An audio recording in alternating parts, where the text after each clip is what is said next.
Então, nesse exercício a gente tem que descrever um autômato finito determinístico, né? Que reconhece... Eu escolhi essa linguagem aqui, tá? Então, são as cadeias escritas pelo alfabeto AB, que não contém AB e nem BA, tá? Então, primeira coisa, né? Vamos tentar entender bem como é essa linguagem aqui, né? Então, por exemplo, ela pode conter a cadeia vazia, né? A cadeia vazia não contém AB e nem BA, então ela está dentro dessa linguagem. O A sozinho também está dentro dessa linguagem, né? O B sozinho também está dentro dessa linguagem. AA, BB. Agora, eu não consigo colocar o AB lá dentro, né? Que é a própria substring que a gente não pode conter. E aí, se a gente continuar fazendo exemplos aqui, a gente vai perceber que, na verdade, a gente só pode ter A ou B ou a cadeia vazia, né? Nessa linguagem aqui. Então, a gente poderia ter até reescrito isso daqui como sendo, são as cadeias que ou elas são da forma A elevado a K, né? Para algum K maior que 0, ou, então, são as cadeias do tipo B elevado a K. Né? Só posso ter A ou B nessas cadeias dessa linguagem aqui, né? Então a gente poderia imaginar aqui alguns estados que a gente precisa lembrar. Olha, eu já li a cadeia, já li um monte de A's e eu posso continuar lendo A's, né? Ou eu já li um monte de B's e posso continuar lendo B's. Ou então eu li um AB e aí eu não posso continuar lendo nada, né? Então, inicialmente aqui um estado Q1, eu vou usar ele para me indicar, então, se eu gostaria de estar no estado Q1, que eu vou imaginar como sendo inicial, e ele vai indicar que eu ainda não li nada, né? Então, a minha cadeia lida até agora é a cadeia vazia, tá? Um outro estado que parece importante aqui a gente ter é que um estado que vai indicar que a cadeia lida é do tipo A elevado a alguma coisa, certo? Que eu posso aceitar esse tipo de cadeia. Da mesma forma, um estado para me indicar que eu já li algo do tipo B elevado a alguma coisa.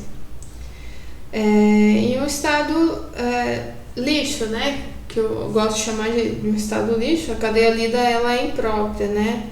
Então, ou ela é alguma cadeia alfa com um AB ali no meio, seguido por qualquer outra coisa depois, ou ela é uma cadeia que tem um BA no meio dela, certo? E aí a gente também não pode aceitar, né? Nenhuma dessas duas. Então, o estado Q4 está mais para indicar ali que a gente não pode aceitar, certo?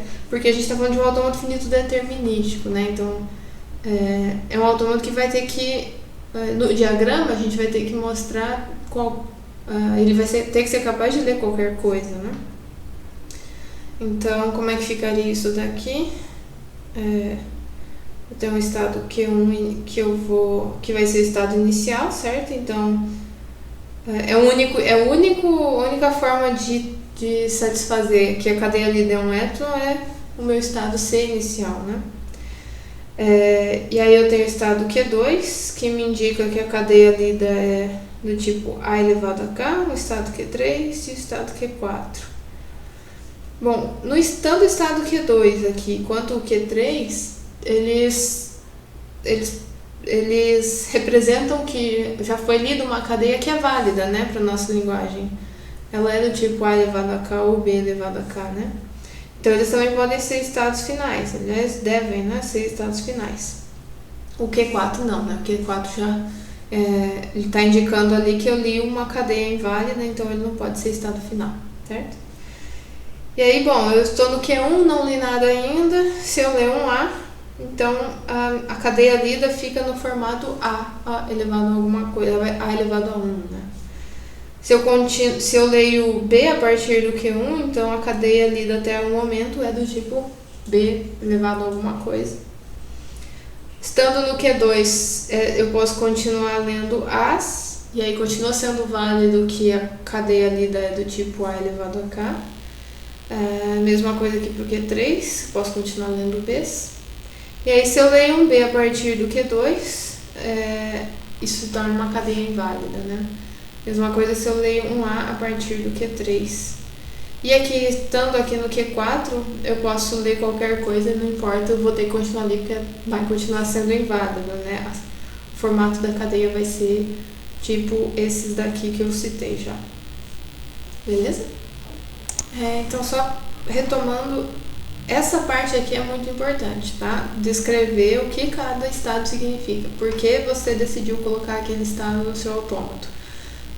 A gente, em geral, só vai colocar um estado no autômato finito porque a gente precisa lembrar de alguma informação, tá? E tá aqui, eu tô descrevendo qual é a informação que eu tô querendo lembrar, tá? Isso é muito importante na hora que vocês forem resolver os outros exercícios dessa e das outras listas também, tá bom? E aí eu gostaria também de comentar sobre esse exercício aqui, que essa linguagem aqui, que ela é bem diferente, tá? Então, eu gostaria de reconhecer as cadeias que começam com 1 e vão ser uma cadeia com zeros e 1, né? Então, quando interpretada como um inteiro em binário, é um múltiplo de 5, tá? Então, eu vou colocar aqui alguns números em binário. Então, eu coloquei aqui alguns números vários, né? Não só os múltiplos de 5. Aqui eu separei os que são múltiplos de 5, tá? Então, aqui a gente tem os 5, 10, 15, 20 e 60. E aqui do lado uns que vão de 0 a 11, depois 15, 16, 20 e 60. Então, a intenção aqui vamos tentar ver se a gente encontra algum padrão, alguma coisa que a gente consiga usar para construir o nosso autômato, né? Então, tem aqui alguns números que são múltiplos de 5. Será que eles têm alguma coisa em comum, né? Então, por exemplo, quando a gente fala de faça um autômato que verifique se o número de zeros é par, né? Ou que verifique se a quantidade de uns é múltiplo de 5. Então, aí a gente sabe que a gente precisa contar a quantidade de zeros, contar a quantidade de uns, né? No caso aqui que eu quero saber quais são os binários múltiplos de 5, eles não têm nada em comum com relação à quantidade, né? Então, quantidade de uns, por exemplo. Aqui tem 2, aqui tem 4, né? Que voltou a ter 2 depois, né? Então, não é porque o número aumentou que a quantidade de uns aumenta, né? Então, nada que a gente consiga... Não tem um padrão específico com esses números, né? Agora, o que está acontecendo, né? A gente está lendo alguma cadeia de zeros e uns. Então, até o momento eu li lá uma cadeia alfa, certo? Então, o que pode acontecer é que depois de alfa eu venha a ler um zero, ou então eu venha a ler um 1, ou então é alfa mesmo, né? E não vai vir mais nada na entrada, certo? A questão quando a gente está fazendo aqui um autômato finito o que eu preciso lembrar de alfa a ponto de que quando eu ler o próximo caractere, seja 0, 1 ou nada, eu vou saber eu vou saber qual decisão tomar, né? Então, eu li uma cadeia W que ela é do tipo alfa e depois vem um 0. O que eu preciso saber de alfa para que, se eu ler um 0, eu sei dizer, olha, esse cara é múltiplo de 5 ou não, né? Então, aqui a primeira coisa que a gente precisa fazer entender que se alfa representa um certo número inteiro, ele pode ser múltiplo de 5 ou não, qual é o inteiro representado por alfa seguido de um 0, né? Então, por exemplo, vamos supor que eu li, até agora eu li 1, 1, 0, né? Então, meu alfa aqui é 1, 1, 0. E aí, suponha que a gente já sabe, a gente sabe que isso aqui é o 6, isso aqui não é múltiplo de 5, enfim. Mas, qual é o número que, se eu ler um 0 depois disso, né? 1, 0, 0, qual número eu tenho agora, né? Então, 1, 1, 0, 0, eu não coloquei aqui na minha tabela. 1, 0, 0, tá, iria estar bem aqui, ele é o 12, tá? Então, 12 é o número 1, 1, 0, 0. Mas e se eu tivesse lido um 1 depois desse alfa aqui, depois desse 1, 1, 0, né? Então, 1, 1, 0, 1 seria justamente aqui o 13 também. 1, 1, 0, 1. Vamos pegar um outro exemplo. Suponha que até agora eu li 1, 0. Né? Então eu sei que eu li aqui o inteiro 2. E o que acontece se eu ler um 0 depois? O 1, 0, 0. Tá aqui, é o 4. E se eu ler um 1 depois? 1, 0, 1. Tá aqui, é o 5. Né? Mais um último para ver se vocês percebem o padrão. Eu li 1, 1, 1, 1. Então meu alfa é igual a 1, 1, 1, 1. O que acontece se eu leio um 0 depois?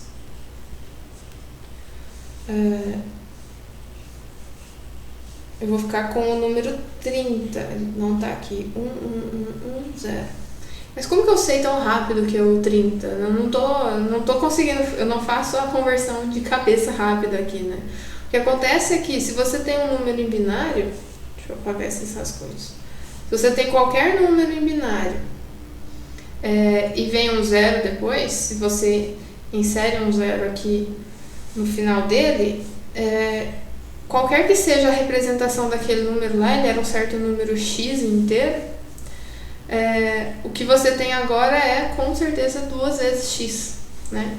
Então é bem o que aconteceu aqui nos exemplos que eu consegui dar, né? Então eu tinha um 0, veio um segundo 0 depois dele, né? Virou 4, certo? Então que é justamente 2 vezes 2, né? E o que acontece se a gente tem um certo binário alfa e depois vem um 1? Então, se o meu binário alfa representava o número x, o binário alfa 1 vai ser o número 2x mais 1, tá? Então, de novo aqui, eu tinha um 0, veio 1, virou 1, 0, 1, que é 5, é justamente 2 vezes 2 mais 1, tá? Então, sabendo disso, sabendo o que significa, né?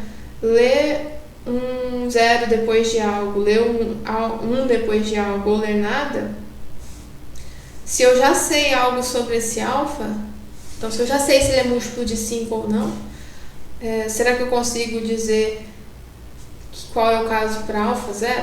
Né? Então, se o alfa é múltiplo de 5, se o alfa representa um binário, né, que representa um inteiro que é múltiplo de 5, então ele pode ser escrito da forma 5 vezes alguma coisa. Se ele não é um múltiplo de 5, então ele é 5 vezes alguma coisa mais 1, mais 2, né? Mais 3 ou mais 4 também, não tem muitas opções aqui, tá? Então fica como dica para vocês tentarem resolver esse exercício aqui, que ele é bem legal, tá?